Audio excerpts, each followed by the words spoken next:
All right, so Team Liquid just finally made good on their promise to have a 10-man roster by throwing Matt and DarDoc into the game. Did not do perhaps as well as they had hoped, but I am here with Mark Zimmerman, who is, I don't even know what your title is anymore. I actually don't think I have one anymore.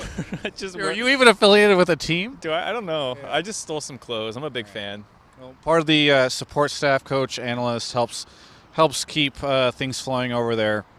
And I just wanted to get sort of a sense from you on how well you think this stuff is working out, and if today the takeaway is like, oh, like we didn't win, maybe it's not a good idea to sub stuff in, or really what's going on behind the scenes. I think today was a little bit of an experiment. It's really early into the season, and we just wanted to change things up. And I think it actually worked out all right. We had a good lead. The players were playing pretty well, not perfect. And then we just threw one big team fight. And TSM kind of had a gimmicky double lane pushing, or one lane pushing with two of the banner of command creeps, and they kind of rotated to that. And it was kind of random, but yeah, I was pretty happy with the way the team played. Still disappointed, obviously, but it was a good first showing of the 10-man roster. Yeah. So hopefully we keep doing it. There's still a lot of growing pains with it. It's something that hasn't been done before. Even in Korea, the whole 10-man roster thing, it was really mostly two separated teams. And that's kind of how ours was for a while, because the academy team had a locked roster for the qualifications, and they qualified on Wednesday. So now we are finally free to really move them around how we want. And now you'll see a lot more experimentation. And so it sounds as though you guys you don't look at this and go, oh, this was a mistake. You feel like this is still actually a decent idea. Yeah, I think it's a good idea. Like I said, it's not as easy as oh, we have 10 players and here we go, Right. because every player has a perspective on the game. They have their own perspective on their teammates, just where they are in life, how they act.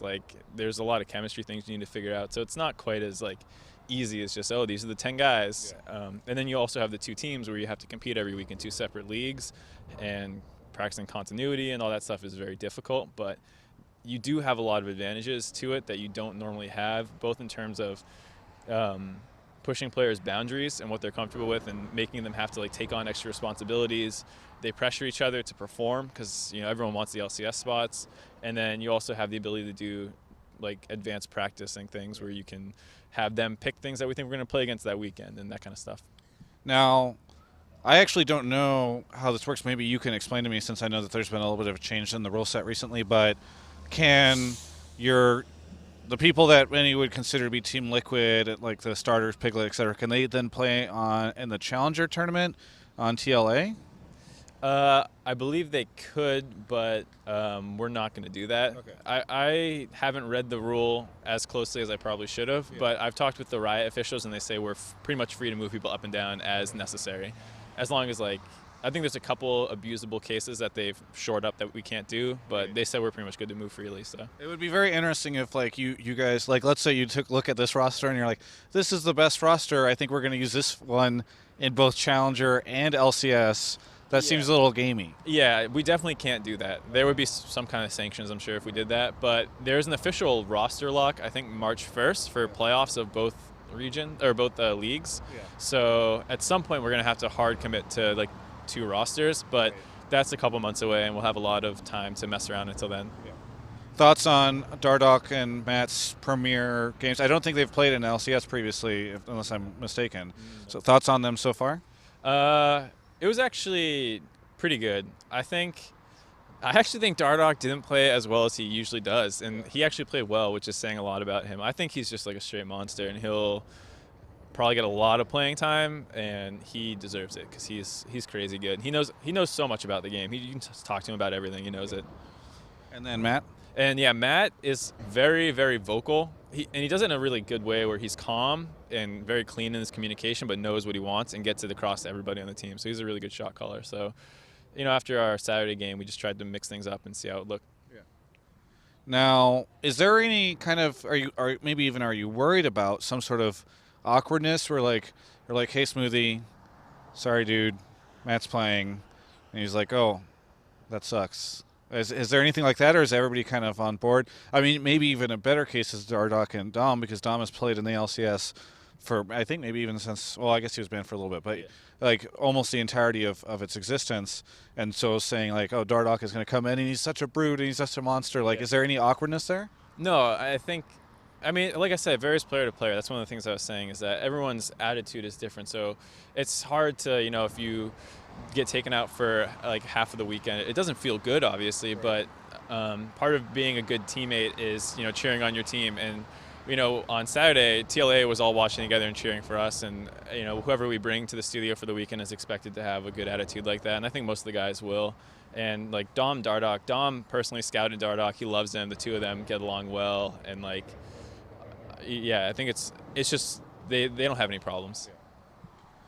It's interesting. Do you actually see, maybe conversely, in traditional sports, you see a lot of coaches who are like, hey, if you're late to practice, you're not playing that week, or something like that, where it's almost like putting somebody on the bench is a punishment. I feel like in league, a lot of coaches might be concerned to do that because it's like, wow, if we put somebody on the bench, that might severely hamper our performance that week. Do you see a situation where you guys might be able to bench people based on their attitudes outside of the game or during the weeks? Yeah, I mean, for sure. Part of it is that's weird is that they still have to scrim and practice. So even if we move them down or something, or to the other team to play in Challenger, they're still playing. So it probably won't be primarily used as a repercussion kind of thing. If someone has a bad attitude, we need to fix that. Yeah. That's kind of, I think, the approach we'll take more so. And yeah, I think that's mostly it. Yeah. All right, very good. Is there anything that you would like to say to any of the TL fans out there? I always offer this to the pros. Not too much, just give us time. I think if anyone's followed Team Liquid and Curse, we always seem to struggle in the beginning. I think Summer Split last season was the one time we kind of came out of the gates well. And we always, for the 4 seasons the 4 splits I've been with them, we've always made playoffs and we always got out of the first round. And I expect the same thing. Well, there'll be growing pains, not only just in terms of having a new roster, but also having a 10-man roster and doing something no one's done before. Yeah. We're not going to sit here and pretend we know 100% what we're doing. It's part of a learning experience for the coaching staff as well. So we just ask that people, give us time, give the players time. A lot of the TLA guys are really young.